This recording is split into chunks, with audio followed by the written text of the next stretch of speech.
പിതാവിന്റെയും പുത്രന്റെയും പരിശുദ്ധാത്മാവിന്റെയും നാമത്തിൽ ആമേൻ. എന്റെ പ്രിയപ്പെട്ടവരെ, ഇന്ന് മാർച്ച് 18 ബുധനാഴ്ച.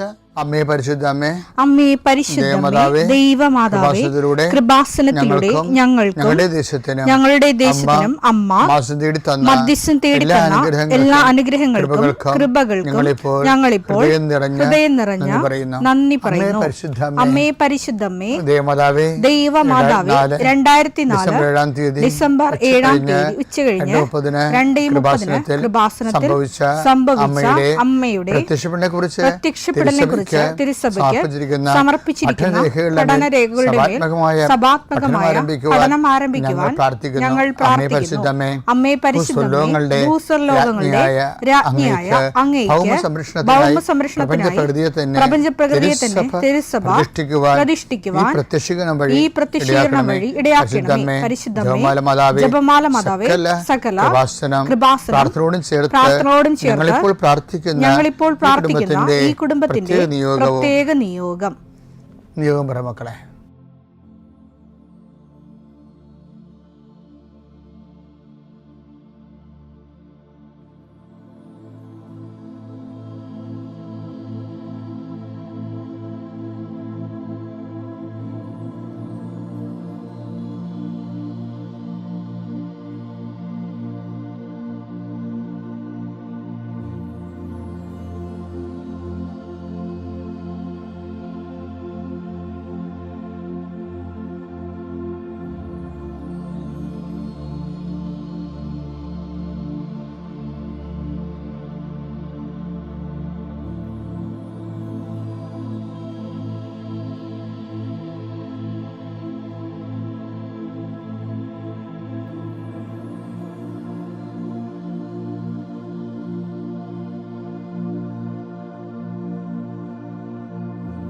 അമ്മയുടെ പ്രത്യക്ഷീകരണത്തിന്റെ ഈ അനുഗ്രഹവേളയിൽ ഞങ്ങൾക്ക് സാധിച്ചു തരുവാൻ കനിയണമേ.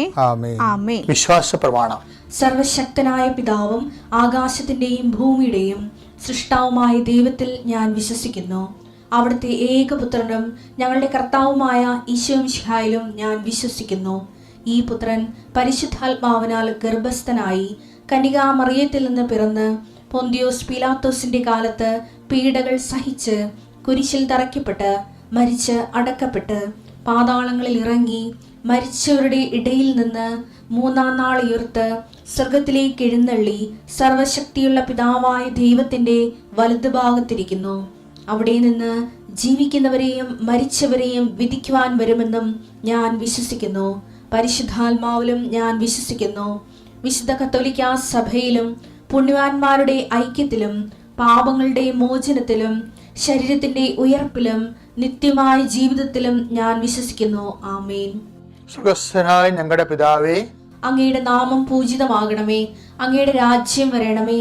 അങ്ങയുടെ തിരുമനസ് സ്വർഗത്തിലെ പോലെ ഭൂമിയിലും ആകണമേ. അന്നു വേണ്ടുന്ന ആഹാരം ഇന്ന് ഞങ്ങൾക്ക് തരണമേ. ഞങ്ങളോട് തെറ്റ് ചെയ്യുന്നവരോട് ഞങ്ങൾ ക്ഷമിക്കുന്നത് പോലെ ഞങ്ങളുടെ തെറ്റുകൾ ഞങ്ങളോടും ക്ഷമിക്കണമേ. ഞങ്ങളെ പ്രലോഭനത്തിൽ ഉൾപ്പെടുത്തരുതേ, തിന്മയിൽ ഞങ്ങൾ രക്ഷിക്കണമേ. ആമേൻ. നന്മ നിറഞ്ഞ മറിയമേ, സ്വസ്തി. കർത്താവ് അങ്ങയുടെ കൂടെ സ്ത്രീകളിൽ അങ്ങ് അനുഗ്രഹിക്കപ്പെട്ടവളാകുന്നു. അങ്ങയുടെ ഉദരത്തിൻ ഫലമായി ഈശോ അനുഗ്രഹിക്കപ്പെട്ടവനാകുന്നു. പരിശുദ്ധ മറിയമേ, തമ്പുരാന്റെ അമ്മേ, പാപികളായ ഞങ്ങൾക്ക് വേണ്ടി ഇപ്പോഴും ഞങ്ങളുടെ മരണസമയത്തും തമ്പുരാനോട് അപേക്ഷിക്കണമേ. ആമേൻ. എൻ്റെ കർത്താവിൻ്റെ ഉന്നതമായ നാമത്തിൽ സഭയുടെ അധികാരത്തിൽ കുരിശിൻ്റെ അടയാളത്തിൽ ദൈവത്തിൻ്റെ ശക്തിയാൽ ഞാൻ മക്കളെ ഈശോ നാമത്തെ ആശീർവദിക്കുന്നു. നിങ്ങളുടെ ഇന്നത്തെ ദിവസത്തെ യാത്രയെ ആശീർവദിക്കുന്നു. നിങ്ങളുടെ സംസാരങ്ങളെ ആശീർവദിക്കുന്നു. നിങ്ങൾ എഴുതി കൊടുക്കുന്ന വിഷയങ്ങളെ ആശീർവദിക്കുന്നു. നിങ്ങൾ വഹിച്ചുകൊണ്ട് പോകുന്ന മൊബൈല്, അതിലൂടെ നിങ്ങൾ സംസാരിക്കാൻ പോകുന്നത്, നിങ്ങൾ കേൾക്കുന്ന സംസാരങ്ങൾ, കൊടുക്കേണ്ട മറുപടികൾ എല്ലാം ആശീർവദിക്കുന്നു. നിങ്ങൾ കൈമാറുന്ന രേഖകൾ, വാങ്ങിക്കുന്ന രേഖകൾ, കാത്തിരിക്കുന്ന രേഖകൾ, നിങ്ങൾ പ്രതീക്ഷിക്കുന്ന ഡേറ്റുകൾ കർത്താവിൻ്റെ നാമത്തിൽ ആശീർവദിക്കുന്നു. നീ കടന്നു പോകുന്ന വാഹനങ്ങൾ, സഞ്ചരിക്കുന്ന വാഹനങ്ങൾ, പ്രൈവറ്റായാലും പബ്ലിക്കായാലും, നീ തിരിച്ച് വീട്ടിലെത്തുന്നവരെ ഒരു അപകടം ഉണ്ടാകാതിരിക്കാൻ വേണ്ടി നിൻ്റെ യാത്രകളെ ആശീർവദിക്കുന്നു. ദൈവവേദലെ, നീ വിഷമിക്കുന്ന വിഷയങ്ങൾ, സങ്കടപ്പെടുന്ന കാര്യങ്ങൾ, ഏത് വിഷയത്തിന് വേണ്ടിയാണ് നീ വേദനിക്കണത്, അതെല്ലാം മാതാവ് ഏറ്റെടുക്കുന്നതിന് വേണ്ടി 40 വർഷം ഞാൻ അർപ്പിച്ച കുർബാനയുടെ യോഗ്യതയാൽ കൃപാസന അൾത്താരെ ജീവനോടെ പ്രത്യക്ഷപ്പെട്ട മാതാവിൻ്റെ മധ്യസ്ഥത്താൽ നിന്റെ കണ്ണീനിരുകളെ ഏറ്റെടുക്കുകയും നിന്നെ ആശ്വസിപ്പിക്കുകയും സാക്ഷ്യം പറയാൻ നിന്നെ ബലിഷ്ഠമാക്കുകയും ചെയ്യട്ടെ. നിത്യം പിതാവും പുത്രനും പരിശുദ്ധാത്മാവിനെ. എൻ്റെ പ്രിയപ്പെട്ടവരെ, നമ്മൾ നോൻപ് പകുതി കഴിഞ്ഞ് നിൽക്കുകയാണ്. ഈ പീഡാനുഭവ കാലങ്ങളിലേക്ക് പതുക്കെ പതുക്കെ പ്രവേശിക്കുകയാണ്, ആത്മാവ് കൊണ്ടും മനസ്സുകൊണ്ടും. നമ്മളെ ഒത്തിരി കഥാപാത്രങ്ങളെ ഇവിടെ കണ്ടുമുട്ടുന്നുണ്ട് പീഡാനുഭവകാലത്തിൽ. അതിൽ എൻ്റെ ശ്രദ്ധയെ വല്ലാതെ പിടിച്ചു പറ്റിയിരിക്കുന്ന ഒരാളാണ് ക്ലോഡിയ. ക്ലോഡിയ ആരാണ്? ഗവർണർ പീലാത്തോസിൻ്റെ വൈഫാണ്. കർത്താവിനെ യഹൂദന്മാർ പിടിച്ച രാത്രിയിൽ ക്ലോഡിയയ്ക്ക് ഒരു ദർശനം ഉണ്ടാവും. കർത്താവിനെ വിസ്തരിക്കുന്നതിൻ്റെ സമയത്ത് ക്ലോഡിയ ആ ദർശനത്തെ സംശയിക്കാതെ ആ സ്വപ്നത്തിൽ ദൈവപദ്ധതി വിവേചിച്ച് മനസ്സിലാക്കിയിട്ട് റഷ് ചെയ്ത് വന്ന് പീലാത്തോസിനോട് പറയും, അത് നീതിമാനായ മനുഷ്യനാണ്, ആ നീതിമാനായ മനുഷ്യൻ്റെ മേൽ കൈവെക്കരുത്, എനിക്ക് അദ്ദേഹം മൂലം സ്വപ്നത്തിലേറെ ക്ലേശമുണ്ടായിരുന്നു. അതായത് ഇങ്ങനെ പറയാൻ കാരണം വെച്ചാൽ അത് ഒന്ന്, ഇന്ന് ആൾക്കാരെ തള്ളിക്കളയണമല്ല. അതെനിക്ക് തോന്നിയായിരിക്കും. ഇന്നും ദൈവം മനുഷ്യനോട് സ്വപ്നത്തിലൂടെയും ദർശനങ്ങളിലൂടെയും ഇൻസിഡൻസിലൂടെയും ഇത് മാത്രം കമ്മ്യൂണിക്കേഷനാണ് വരണത്. നമ്മൾ കമ്മ്യൂണിക്കേഷൻ്റെ പ്രശ്നം വെച്ച് കഴിഞ്ഞാൽ കമ്മ്യൂണിക്കേഷൻ ഒന്നോ രണ്ടോ തള്ളിയാൽ പിന്നെ ആ വ്യക്തിയോട് ദൈവം കമ്മ്യൂണിക്കേഷനിലൂടെ സംസാരിക്കത്തില്ല. കാര്യം കമ്മ്യൂണിക്കേഷൻ സ്വീകരിക്കണമെങ്കിൽ ഒരു വിശ്വാസ നിലവാരം ഉണ്ടാകണം. നിലവാരം മാത്രമല്ല, ഒരു ദൈവസ്നേഹ നിലവാരം ഉണ്ടാകണം. അതായത് ആദ്യകാലം ഇപ്പം ഞാനിപ്പോഴും ഓർക്കുന്നുണ്ടേ, എനിക്ക് 2ാം ക്ലാസ്സിൽ വെച്ച് ഭയങ്കര പനി വന്നു. അപ്പോൾ ഞാനാണെങ്കിൽ രാത്രി കിടക്കാൻ നേരത്താണ് പനി കൂട്ടിയത്. രാവിലെയൊക്കെ എനിക്ക് നല്ല പനി ഉണ്ടായി. ഇപ്പോൾ ഓർക്കുന്നുണ്ട്, കുഞ്ഞുനാളെ കാര്യങ്ങളൊക്കെ ഞാൻ ശരിക്കും ഓർക്കുന്ന ആളാണ്. അപ്പോൾ ഞാൻ അപ്പനോട് പറയാം, എന്തുണ്ടായാലും ഞാൻ അപ്പനോട് പറയും, അപ്പം പാടില്ല ചെന്ന് പറയും. അപ്പം ഞങ്ങളുടെ നാട്ടിലാണെങ്കിൽ അന്നൊക്കെ ആശുപത്രിയൊന്നുമില്ല. പിന്നെ ആശുപത്രി പോകണമെങ്കിൽ ഒരു വള്ളക്കാരനെ വിളിക്കണം. വള്ളവും പിന്നെ അന്നൊക്കെ ആൾക്കാർ എന്തെങ്കിലും ക്ഷീണം കൂടുമ്പോൾ വള്ളവും ആളും പിടിക്കാനേ പറയത്തുള്ളൂ. ഇന്നിപ്പോൾ വണ്ടി പിടിക്കാനല്ല പറയണത്. ഞങ്ങളുടെ നാട്ടിൽ വള്ളവും, കാരണം മുഴുവൻ തോടുകളാണ്, റോഡില്ല താനും. അപ്പോൾ ആൾക്കാർ വള്ളത്തിലാണ് പോകണം. അപ്പോൾ ഇതൊക്കെ ഭയങ്കര പണിയാണ്. ചിലപ്പോഴും വള്ളത്തിൽ പോയി കുത്തി പകുതിയാകുമ്പോൾ തന്നെ ആൾ മരിച്ചിട്ട് വെള്ളം തിരിച്ചു തന്നെ കാണാം. ഓരോരോ കാലം, ആ കാലമൊക്കെ നോക്കുമ്പോൾ എന്തുമാത്രം മാറി നമ്മൾ. അപ്പം ഞാൻ അപ്പനോട് ഞാൻ കിടന്നു പോയി, തീരാത്ത അവസ്ഥയായിപ്പോയി, പൊങ്ങാത്ത അവസ്ഥയായിപ്പോയി. അപ്പോൾ രാത്രി ഒരു സംഭവം ഉണ്ടായി. രാത്രി ഒരു പുറത്തൊരു മനുഷ്യൻ വന്ന് എൻ്റെ തലയിട്ട് ചവിട്ടി. കുതിര കൊണ്ട് 2-3 ചവിട്ടി. അപ്പോൾ ഞാൻ പേടിച്ച് എഴുന്നേറ്റ്. എന്നിട്ട് ഞാൻ കിടന്ന്. പക്ഷെ രാവിലെ എഴുന്നേറ്റപ്പോൾ പനിയൊന്നുമില്ല. അപ്പം ഞാൻ അപ്പനോട് പറഞ്ഞ്, അപ്പാ ഇന്നലെ കുതിരപ്പുറത്തൊരാൾ വന്നായിരുന്നു, ആ കുതിര കൊണ്ട് അയാൾ എന്നെ ചവിട്ടിയെന്ന് പറഞ്ഞു. അപ്പോൾ അപ്പൻ കണ്ണ് നിറഞ്ഞ പോലെ എന്നെ നോക്കി. എന്താ കാര്യം വെച്ചാൽ ഞങ്ങളുടെ ഫൊറോണ പള്ളി മനക്കുടം പള്ളിയാണ്. അവിടെയാണ് ഏറ്റവും വലിയ ആൾക്കാരൊക്കെ പോണ തീർത്ഥാടനം പോലെ. അത് പുരാതനമായ പള്ളിയാണ്, 9ാം നൂറ്റാണ്ടിലുള്ള പള്ളിയാണ്. അത് ഫൊറോണ പള്ളിയാണ്. അപ്പോൾ ആൾക്കാർക്ക് അതിനോടൊരു അറ്റാച്ച്മെൻ്റ് ഉണ്ട്. അപ്പോൾ അതിന് മനക്കുടം എന്ന പേര്. ഞാൻ അവിടെയാണ് ആദ്യം വികാരിയായിട്ടിരുന്നത്, അസിസ്റ്റൻ്റായിട്ടും പിന്നെ വികാരിയായിട്ടിരുന്നത്. അപ്പോൾ ആ പള്ളിയിൽ പുണ്യാളനുള്ളത് ഗീവറിസ് പുണ്യാളനാണ്. അപ്പം അപ്പൻ എന്തെങ്കിലും പ്രശ്നം ഉണ്ടെങ്കിൽ അക്കാലങ്ങളിലൊക്കെ ഏറ്റവും അടുത്തത് അതാണ്. അതുകൊണ്ട് അപ്പം പറഞ്ഞു, പുണ്യാള കൊച്ചിന് അസുഖമാണ്, ഞാനെവിടെ പോകാനാണ്. അപ്പം ഞാനെവിടെ പോകാനാണ് ചോദിച്ചതിനാണ് പുണ്യാളൻ ഇങ്ങോട്ട് വന്നത്. ഇങ്ങനെ ജീവിച്ച ഒരു തലമുറ ഉണ്ടായിരുന്നു നമുക്ക്. ഇന്ന് ആ തലമുറ കാലഹരണപ്പെട്ടു പോയി. ഇന്ന് പുണ്യാളം വന്ന് ചവിട്ടിയാൽ പിള്ളേർ പറയത്തില്ല. അതിന് വിശ്വാസം ഉണ്ടാകണം, അതിനൊരു വിശ്വാസം ഉണ്ടാകണം. ആ പുണ്യാളിനടുത്ത് പറയണമെങ്കിലും ഒരു വിശ്വാസം ഉണ്ടാകണം. അത് വളരെ പ്രാക്ടിക്കൽ ഫെയ്ത്താണ്. ഇന്നിപ്പോൾ പഠനമൊക്കെ കയറിയപ്പോൾ ദൈവം അങ്ങനെ ചെയ്യുമോ, പിന്നെ ഓരോരുത്തരെയും തലക്ക് നിന്ന് ചവിട്ടാൻ പോവുകയല്ലേ, ഇതൊക്കെ ചുമ്മാ തോന്നിയതാണെന്നൊക്കെ പറയും. അങ്ങനെ പറയണത് നല്ലതാണ്. എന്താ വെച്ച് കഴിഞ്ഞാൽ അത്രയും ആൾക്കാരെ ദൈവത്തിന് മാറ്റാറില്ല. പിന്നെ അതായത് ഹൃദയശുദ്ധി ഉള്ളവർ ദൈവത്തെ കാണുമെന്നേ പറയണം. അതുകൊണ്ട് എനിക്ക് പറയണത് അവഗണിക്കരുത് ദൈവിക കാര്യം. ക്ലോഡിയ അതിൻ്റെ അകത്ത് ഏറ്റവും ബെസ്റ്റ് ആളാണ്.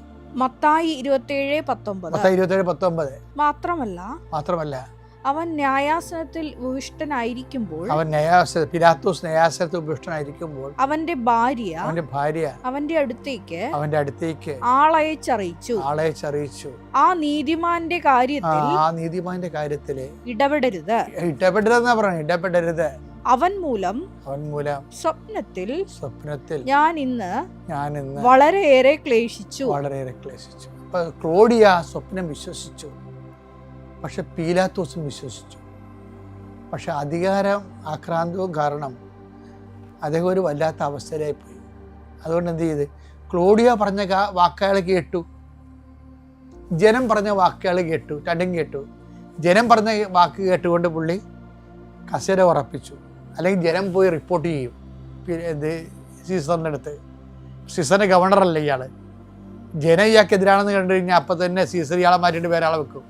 അതുകൊണ്ട് സീസറിനെ അയാൾ കേൾക്കേണ്ടി വരും. ജനത്തിനെ അയാൾ കേട്ടു, ക്ലോഡിയനെ അയാൾ കേട്ടു. എന്താ അതുകൊണ്ടാണ് അയാൾ കൈ കഴുകണത്. പിലാത്തോസ് കൈ കഴുകാൻ കാര്യം എന്താ? ക്ലോഡിയ പറഞ്ഞിട്ടാണ്. ഈ മനുഷ്യൻ നീതിമാനാണെന്ന് പറഞ്ഞു. അതാണ് അയാൾ പറയുന്നത്, ഈ നീതിമാൻ്റെ രക്തത്തിൽ എനിക്ക് പങ്കില്ല. മത്തായി 27:24 അവനെ ക്രൂശിക്കുക ബഹളം വർദ്ധിക്കുന്നതല്ലാതെ പ്രയോജനമൊന്നും ഉണ്ടാവുന്നില്ലെന്ന് മനസ്സിലാക്കിയ പീലാത്തോസ് വെള്ളമെടുത്ത് ജനങ്ങളുടെ മുമ്പിൽ വെച്ച് കൈ കഴുകിക്കൊണ്ട് പറഞ്ഞു, ഈ നീതിമാന്റെ രക്തത്തിൽ എനിക്ക് പങ്കില്ല, അത് നിങ്ങളുടെ കാര്യമാണ്. അതാണ് വിഷയം. ഈ നീതിമാൻ എന്ന് പറഞ്ഞത് ആരാണ്? ക്ലോഡിയാണ് പറഞ്ഞത്. അപ്പം ക്ലോഡിയ പറഞ്ഞത് ആരും വിശ്വസിച്ചതല്ല എൻ്റെ അർത്ഥം. ക്ലോഡിയയുടെ സ്വപ്നത്തെ ക്ലോഡിയ വിശ്വസിച്ചു. ക്ലോഡിയ പറഞ്ഞത് പീലാത്തോസ് വിശ്വസിച്ചു. പക്ഷെ വിശ്വസിച്ചെങ്കിലും ഒരു കുഴപ്പമുണ്ടെന്ന് വെച്ച് കഴിഞ്ഞാൽ ചിലരുടെ വിശ്വാസം അവർക്ക് പ്രയോജനപ്പെടത്തില്ല. എന്താ കാര്യം? വിശ്വാസം പ്രയോജനപ്പെടണമെങ്കിൽ അത് പ്രവർത്തികളിലൂടെ പറ്റത്തുള്ളൂ. അതുകൊണ്ടാണ് ഹെബ്രായർ പറയണത്, ഹെബ്രായർ 4:2 അവർക്കെന്നതുപോലെ തന്നെയാണ് നമുക്കും സുവിശേഷം ലഭിച്ചത്. എന്നാൽ അവർ കേട്ട വചനം പീലാത്തോസ് കേട്ട വചനം അവർക്ക് പ്രയോജനപ്പെട്ടില്ല. കാരണം അവർ അത് വിശ്വസിച്ചില്ല. വിശ്വസിച്ചു എന്ന് പറഞ്ഞാലേ, വിശ്വസിക്കണം എന്നുണ്ടെങ്കിൽ പ്രവർത്തികൾ വേണം. കസേര പോകാതിരിക്കാൻ വേണ്ടിയാണ് അയാള്, അതായത് കസേര പോകാതിരിക്കാൻ വേണ്ടി അദ്ദേഹം കർത്താവിനെ അവർക്ക് ഏൽപ്പിച്ചു കൊടുത്തു. വിശ്വസിച്ചു, പക്ഷെ പ്രവർത്തിച്ചത് മറിച്ചായിപ്പോയി. ഇത് വല്ലാത്തൊരു പ്രതിസന്ധിയാണ്. എല്ലാവർക്കും ഉണ്ടാൻ പറ്റുന്ന സംഭവമാണ്. എല്ലാവരും വിശ്വസിക്കും, പക്ഷേ പ്രവർത്തികൾ മറിച്ചായിപ്പോയി. ഇത് നമ്മൾ ആത്മശോധന ചെയ്യേണ്ടതാണ്. കാര്യം ഇതിനുള്ള മാർഗ്ഗത്തിലേ ഉള്ളൂ. ഞങ്ങളെ പ്രലോഭനത്തിൽ ഉൾപ്പെടുത്തരുതേ എന്ന് ഈശോ പറഞ്ഞില്ലേ? ഇങ്ങനൊരു സിറ്റുവേഷനിൽ ചെന്ന് ചാടാതിരിക്കാൻ വേണ്ടി, പ്രൊട്ടക്ഷന് വേണ്ടി പ്രാർത്ഥിക്കണം. അതാണ് പറ്റുന്നത്. ഈ പിലാത്തോസ് ഇങ്ങനൊരു അവസ്ഥ ചെന്ന് ചാടിയതുകൊണ്ടല്ലേ അദ്ദേഹത്തിന് അവസാനം പിലാത്തോസ് ആത്മഹത്യ ചെയ്യണതേ. പിലാത്തോസ് ചരിത്രം അവസാനിക്കേണ്ടത് ആത്മഹത്യ ചെയ്യുന്നു എന്നാണ്. സങ്കടകരമായൊരു അവസ്ഥയാണത്. അയാളുടെ മനസ്സിൻ്റെ ഉള്ളിൽ നന്മകൾ ഉണ്ടായിരുന്ന മനുഷ്യനാണ്, പക്ഷേ ആത്മഹത്യ ചെയ്യേണ്ടി വന്നു. പ്രൊട്ടക്ഷൻ പോയി, സംരക്ഷണം പോയി. Not the point.